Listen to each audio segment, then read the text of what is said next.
Hare Krishna. It is Padma Lochan here coming to you from New Govardhan Dham in Australia. It's nice to be with everybody. As you can see behind me, the birds are flying around. We normally have this big lizard crawling around.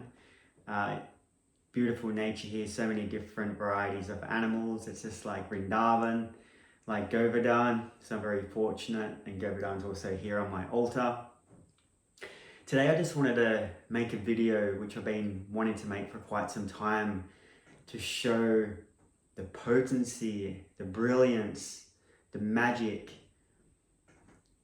of book distribution. So book distribution just isn't limited to the streets, to the shopping centers, to the airports like back in the 70s. My book distribution story is different. Over 10 years ago now, I had a dream, and that dream, I seen the Bhagavad Gita being handed to me like this, in the hand. I didn't see who it was, I just seen a hand in the Bhagavad Gita. And it's the first time in my whole entire life that I Googled a dream when I woke up. I wrote it down straight away and I Googled it. So just a bit of backstory on this is that my whole life I was always searching for something more. I used to pray to God as a kid. I used to write to God in this notebook that I had. And the craziest thing is, I think I've only ever told a couple people this story. This is one for the devotees. I used to write to Sham, which is a name for Krishna, but I never knew that. So I never knew anything about, Krishna before, Indian culture, where this was coming from. I had no background whatsoever, but I used to write to Sham. So that's really freaky. I normally keep that to myself, but I had a book recently, I think I got rid of it, but you would see to Sham. So throughout my life, I always had this longing for more. I would, be spending time with my friends and other family members, and I just didn't want that life, the status quo, what everyone was doing, going to work, having the family, drinking beer, watching the cricket. Now, that's, if you want to do that, you do that. But for me, I wanted something deeper. I wanted something of the transcendental nature. I knew it was out there, and I was always inspired by the likes of Mother Teresa, Padre Pio, all these saints which were walking the planet, which were, to me, they looked saintly. I don't know if they are in the world, but I was like, wow, these individuals are living a very different life. They're serving something greater than themselves. They had this great deep love for what they say, or what they call God. And a connection, helping others, trying to be there for others, this real service, this deep service attitude. And I was always very attracted to that. So with that dissatisfaction with the way the world was, and looking up to these spiritual figures who were walking the planet at the time, I just got really inspired. And although I lived my life and, I was out having a great time with my friends, and I was bodybuilding and right into training and things like rugby league, deep down inside, I just always had these deep spiritual questions to be answered, but no one really had the answers. Who is God? Who am I? I'm more than this body right here. Deep questions, and I would ask my parents these questions. My poor parents. So that's the backstory. I always had this longing, this motivation, determination, looking for something. It was always there. And I remember when I got to my mid-20s, and it was just boiling to the surface. It was undeniable. I got to a stage when I just wanted to just throw everything in and just be like, okay, I'm going on the search. I don't know what that's going to involve. I don't know where to go. I started spending time with Buddhist monks. I started spending time with Catholic monks. Whoever I thought had some kind of knowledge which they could pass down to me. I wanted to know. I knew there was so much more to this life, but who is going to show me? Who is going to direct me to that information which I was always longing for? And I'm going through life and certain events happen, and it's kind of like these events are pushing me to this life right now. I look back at my life, and like Steve Jobs said, you can't connect the dots looking forward, but you can connect them looking back. And that rings true to me, because I look back now and these little events which were taking place in my life, going here, going there, this person leaving my life, this person coming in, this person with this bit of information, was all leading to this moment, this dream.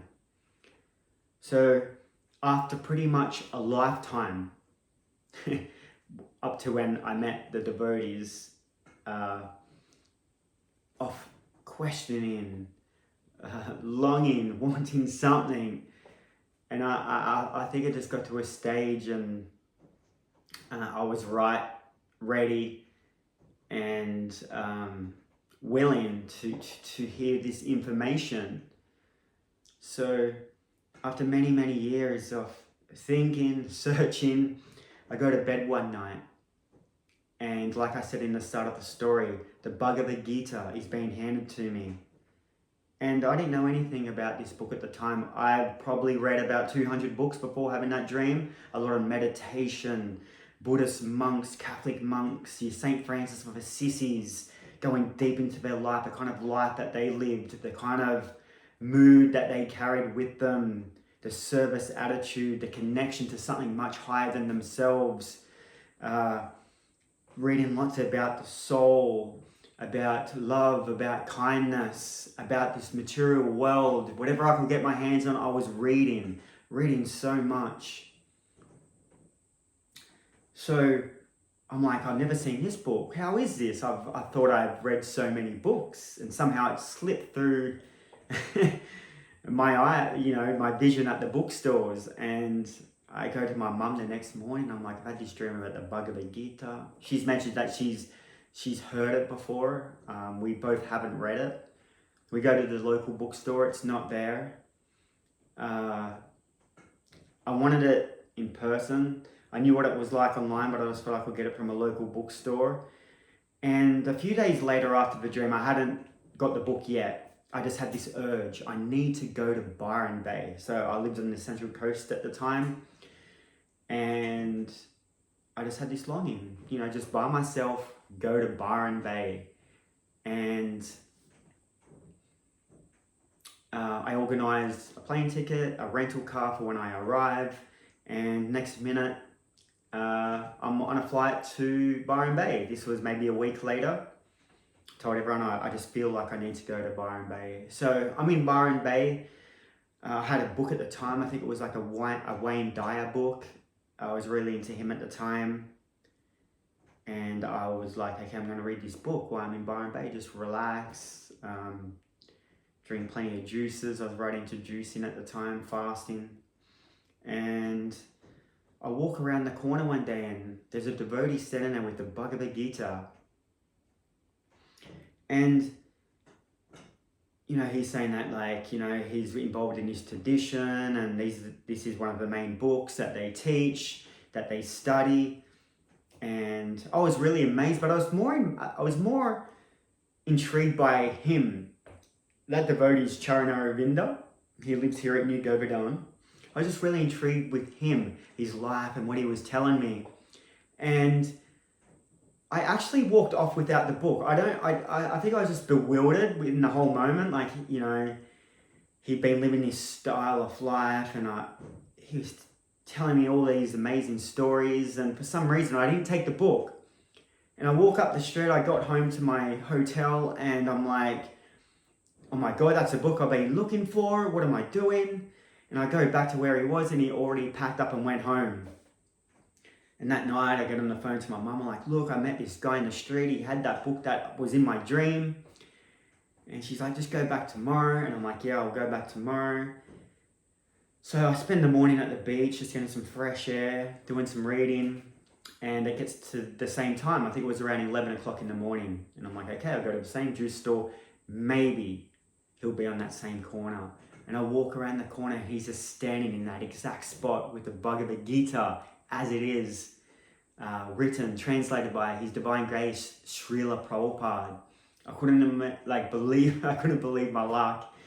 And I went up to him. I think I gave him a $20 note, a donation, and I got that book. And for 2 weeks, I was just absorbed in reading the Bhagavad Gita.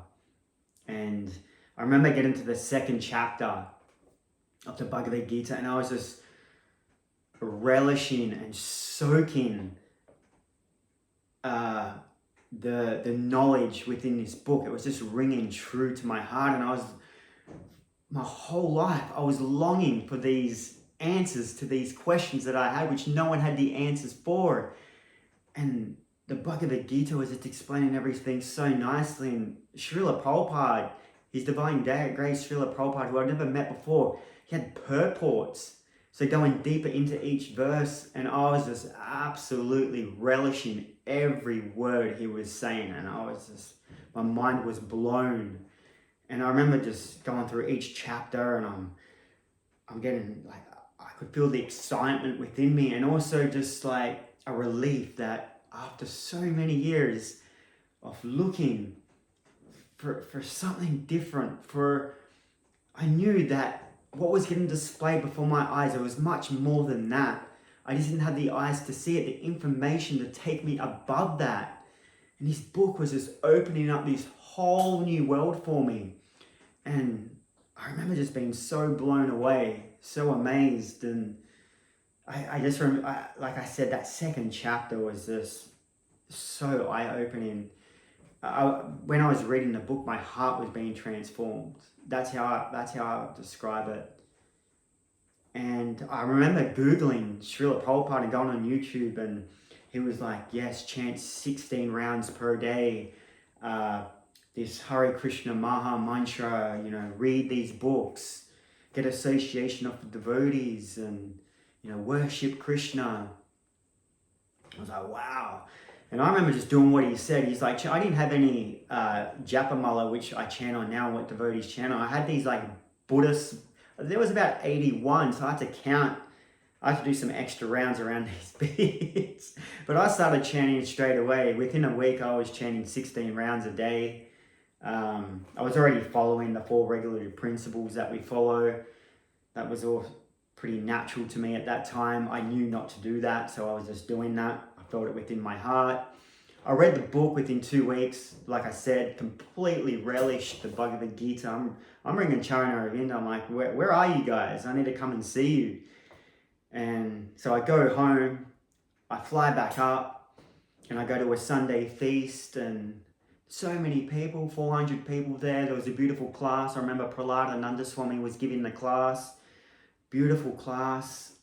Really, really touched me once again. The information, the knowledge which was being presented. And I experienced like a day here, a Sunday feast. And after that, I came here for a month, and the temple president, Ajita Prabhu, came up to me and said, move into the ashram after a couple of weeks. And yeah, the rest is history. And it was all started with a book in a dream. And that's what I'm saying. Books just aren't, book distribution happening on the corner at Byron Bay, in New York, in London, at the train stations, at the airports. They are actually happening in some people's dreams. So this is the potency of Srila Prabhupada, the potency of our disciplic succession, the potency of Krishna. And, making this video, it's been pretty much 10 years since I've taken to this lifestyle. And just looking back, I'm just so fortunate what I've experienced in the last 10 years, and the the knowledge that I've attained and then like implemented that into my life. And when you practice spiritual life every day, like I've been fortunate enough to live at the temple all that time, doing the morning program, chanting 16 plus rounds a day, reading a couple hours each day, getting an association with devotees each day. I'm fortunate enough to worship the deities almost every day. I've got my own altar here in my home also, which I worship every day, especially Giraj, Gauri Nitai, Lord Nishingadev, Ki Jai. And it's just really transforms your heart. And I was always looking for that. Like, you see the world today, there's so much suffering. I was speaking to someone the other day, like, oh, Padma, that sounds a bit like miserable, or you don't have a good perception of life. But that's how it is. It's not like I'm, down in the dumps, oh, life's so bad. I'm actually very joyful, happy, but I'm seeing things as they are, and the world is a very difficult place for people. I was doing some research yesterday, and 1 in 5 people now in Australia have depression. The biggest killer in Australia now for men between 18 and 36 is suicide. Domestic violence is on the rise. Anxiety on the rise. So we look at the world around us, the war, the terror, how people treat each other. You only have to have a couple eyes and look around you, and you see that there's so many terrible things here within this world. And yes, there are terrible things and people are struggling, but there's an actual process to bring yourself out of that. We get so caught up within this material world. We get so caught up in our televisions, what this person said, that I need to keep up with the Joneses, that I need to be doing this. And like, who are you following at the end of the day? If you just open your mind, open your heart, there's this transcendental knowledge which can release one from the bond of this material suffering which is happening each and every day around us. And I've been so fortunate to come to this process and to take on this process. And every day I've been putting in as much as I can with my chanting, my reading, associating with devotees, worshipping the deities, building a strong connection with Krishna. And through this purification of consciousness, through this purification of my heart, you understand what you need to do in this life. And for myself, and what I've learned is that although I'm in this world, I'm not of this world. I don't get attached.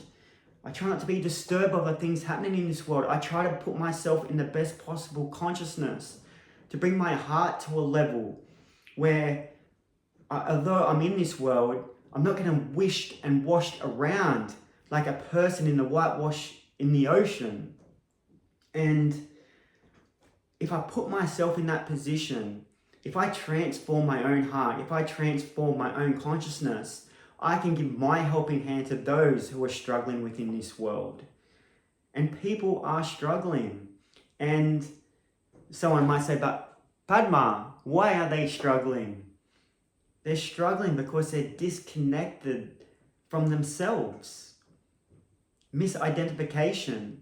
We think that we're this material body.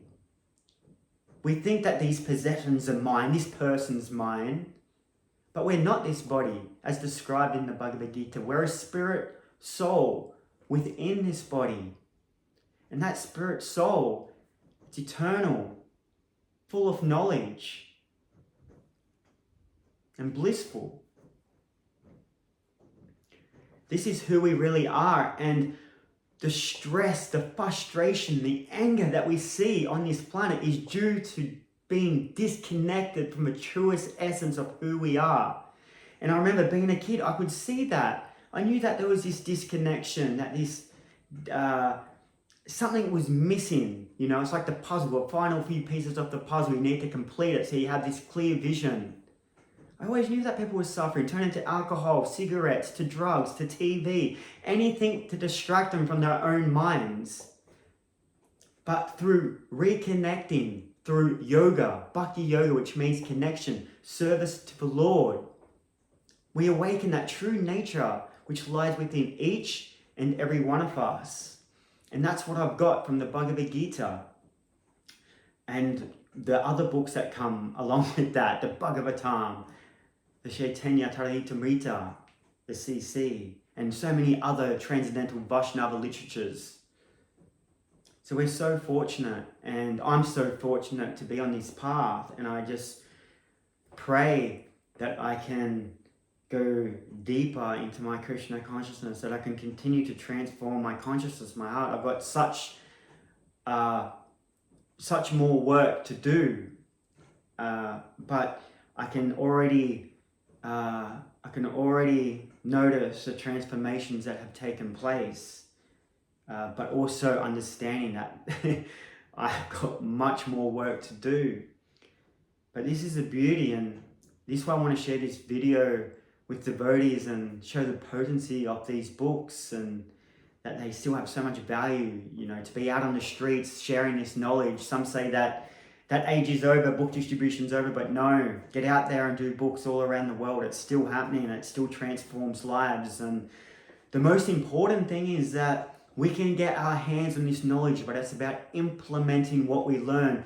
We can read hundreds and thousands of books, but if we don't implement what we've learned, if we don't contemplate, how we're acting each and every day, if we're not pulling ourselves up throughout our days, I could correct that a little bit.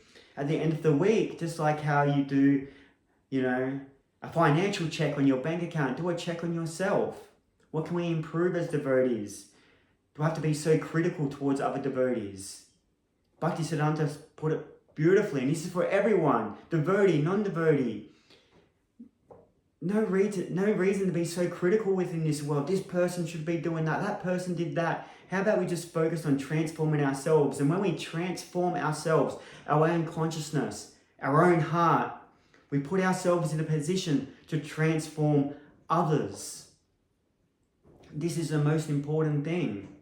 And that's a segue into my next, and one of my final topics is that coming into Krishna consciousness, coming into ISKCON, not only is it so transformational, but it gives you so much, so many beautiful people, so many opportunities to really relish this process. Most importantly, put you into contact with His Divine Grace, A.C. Bhaktivedanta Srila Prabhupada, my biggest inspiration in spiritual life. And I've really attached myself to Srila Prabhupada, and I find that a lot of devotees may not do that because something happens and they get all uptight, or this devotee said this to me, or this happened within the community, so I'm going to turn my back on everything now. No, if you connect yourself to Srila Prabhupada, if you just relish Srila Prabhupada, everything he's laid down for us to take advantage of and become the best possible versions of ourselves that we can become, it's a very strong anchoring point. Srila Prabhupada is a pure devotee of Krishna. And if we anchor ourselves to him, our practice to him, our faith in Srila Prabhupada, we're always going to be strong. Why? Because he's always there. He's always with us. He's never going to leave.